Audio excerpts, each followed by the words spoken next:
करतो की शिस्तीचं दर्शन घडवा, त्यानंतर राष्ट्रगीत होणार आहे, मग भारत माता की जयचा जयघोष होईल आणि आपण थांबूया। मी विनंती करतो पूजनीय डॉक्टर विरूपाक्षजी शिवाचार्य।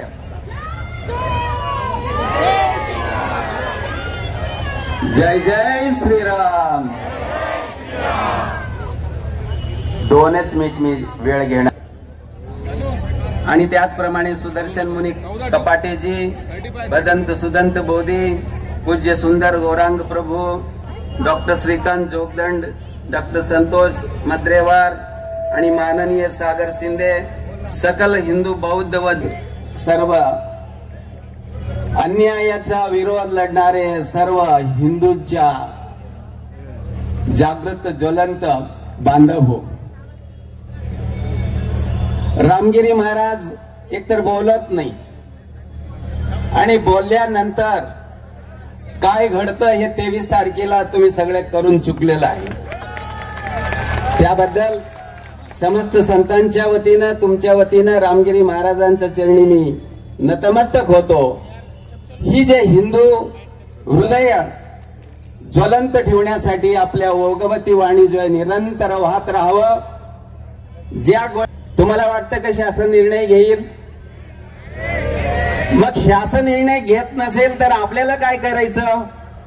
सर्वांची कर्तव्य आहे आणि ते कर्तव्याचा भाग म्हणून आपण सगळ्यांनी इथं उपस्थित राहाल आणि येणाऱ्या काळामध्ये सुद्धा असं होणाऱ्या अन्यायाच्या विरोधात लढण्याची शक्ती तुम्हा आम्हा सर्वांना देव, एवढंच या संदर्भामध्ये मी बोलतो।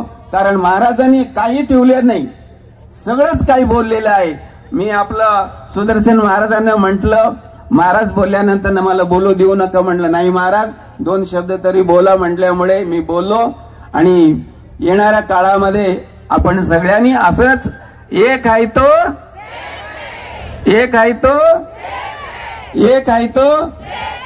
नहीं तो सेब बन जाओगे, उसमें पॉइजन डाल डाल कर खा के मरोगे। उससे अच्छे है ना सेफ रहो, सेब मत खाओ। यही विनंती है। जय श्री राम, जय जय श्री राम। आपण सर्वांना एक विनंती आहे, राष्ट्रगीतासाठी आपण उभे राहणार। क्या बोलना है? ये आज तुम्ही सभा घेतली महाराजांनी, रामगिरी महाराजांनी, काय सांगतील, काय जनजागृतीसाठी काय व्हिडिओ?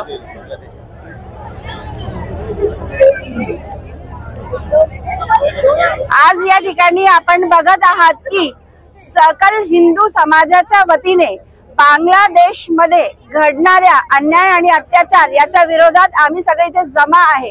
एवढ्या रणरणत्या उन्हात छोटे मुलं असो, महिला असो किंवा पुरुष असो आणि एवढे संत महंत असो, त्यांच्या शब्दातून त्यांच्या वाणीतून प्रत्येकाला जागरूक करण्याचं काम आपण आज बघत आहोत।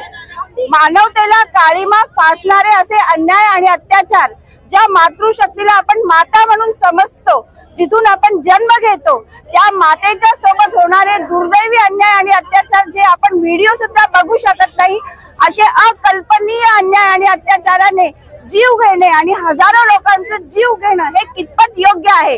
सरकारकडे या विषयाला धरून आज आम्ही आक्रोश मोर्चा केलेला आहे। खरं तर खून होताना बघणं आणि तरीही शांत बसणं ही संस्कृती नाही आहे। खूप संयमाने आज आम्ही सगळेजण इथे हा आक्रोश जाहीर करतोय, निषेध जाहीर करतोय आणि सरकारला सांगतोय की जेव्हा आपण वसुधैव कुटुंबकम हा शब्द वापरतो तेव्हा जगातला प्रत्येक माणूस हा आपला भाई आणि बहन असा आहे। त्या निमित्ताने देशाने, आपल्या भारत देशाने आणि आपल्या पंतप्रधानाने यथोचित उपाय केले पाहिजे, पाऊल उचलले पाहिजे और सख्त से सख्त सजा उनको मिलनी चाहिए। हेच आजच्या क्षणी आम्ही सर्वांना जाहीर आवाहन करतो। जय हिंद, जय भारत माता की जय, सकल हिंदू एकता की जय। काय सांगतील, आज रामगिरी महाराज यांनी सभा घेतली, आजच्या सभेचं निमित्त आपल्या सगळ्यांना माहिती आहे, बांगलादेशी अल्पसंख्याकांमध्ये बांगलादेशामध्ये जो अल्पसंख्याकांवर वारंवार होणाऱ्या अत्याचाराविरुद्ध आणि अमानवीय अत्याचार जो चालू आहे त्याच्या विरुद्ध आज आम्ही सर्व हिंदू एक झालेलो आहोत. आज या तुमच्या माध्यमातून सर्व बांगलादेशीयांना एकच सांगा असं वाटतं, तुम्हाला जर वाटत असेल की हिंदू धर्म, हिंदू जनता, हिंदू लोक जर शांत बसत असतील तर ते अजिबात बसणार नाही. जेव्हा त्यांच्या स्वतःवर येतात तेव्हा ते अन्यायाविरुद्ध पेटून उठतात आणि हिंदू सर्व एक आहेत. आणि जेव्हा सर्व एक होतात तेव्हा सर्व नेक असतात. एक आहे तो सेफ आहे. आताच हा नारा आपण या इलेक्शन मध्ये ऐकलेला आहे. धन्यवाद. बांगलादेशमध्ये जे हिंदूंवर अत्याचार होतात आणि ज्यांनी अत्याचार करणारे आहेत त्यांना आम्ही आमच्या भारतामध्ये मात्र सेफ ठेवतो आणि तिकडे मात्र आमच्या हिंदूवर अत्याचार सतत होत असतात, आमच्या महिलांवर अत्याचार होत असतात. पण आता कोणत्याही देशांनी आणि त्यातल्या त्यात बांगलादेशाने तर असं समजू नये की हिंदूवर अत्याचार करणं सहज सोपं आहे. आम्ही सगळे एक आहोत आणि एक आहेत तेव्हा आम्ही सेफ पण आहोत आणि सेफ करण्याची ताकद आम्हाला श्रीकृष्णापासून दिलेली आहे.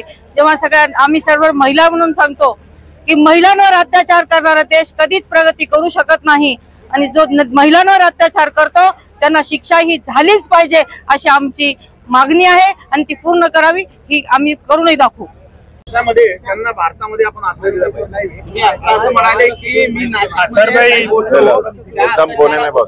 नाशिकमध्ये मी जी बोलतो त्यावर विचाराचे लोक पुढे आले. एकीकडे जे संविधान मानतात आणि दुसरीकडे रस्त्यावर उतरतात.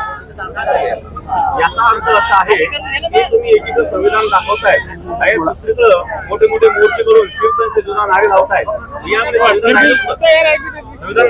मोबाईल ये मेरा नाही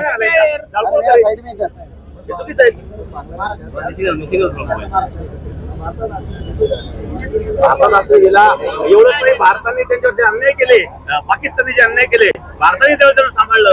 एवढंच नाही, या इस्कॉन मंदिराने कोरोना काळामध्ये त्यांना भोजन घातलं.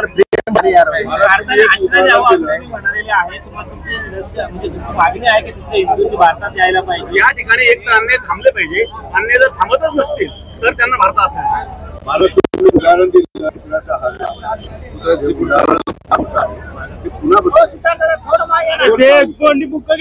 ज्या लोकांमध्ये परिवर्तन होत नाही अशा लोकांना तो कोणी असो. आजच्या भाषणावर सुद्धा काही जण आक्षेप घेतले आणि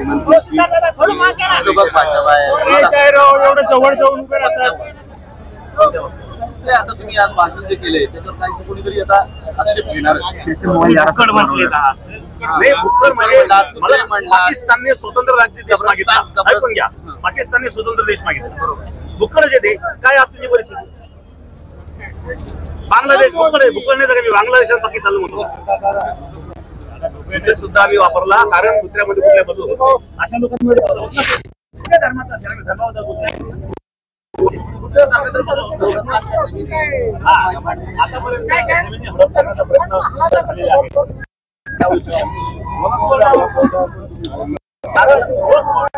या ठिकाणी मंदिर जे आहेत मंदिरावर दावे केलेले आहेत. आता सप्तशृंगी मातेचं मंदिर हे पुरातन मंदिर आहे. त्या मंदिरावर तोडून दावा केलेला आहे. गणेशनाथ मंदिरावर तोडून दावा केलेला आहे आणि म्हणून आम्ही ते तुम्हाला पोलिसांनी नोटीस दिल्याचा परिणाम आहे. पोलिसांना नोटीस दिल्याचा दावा केला.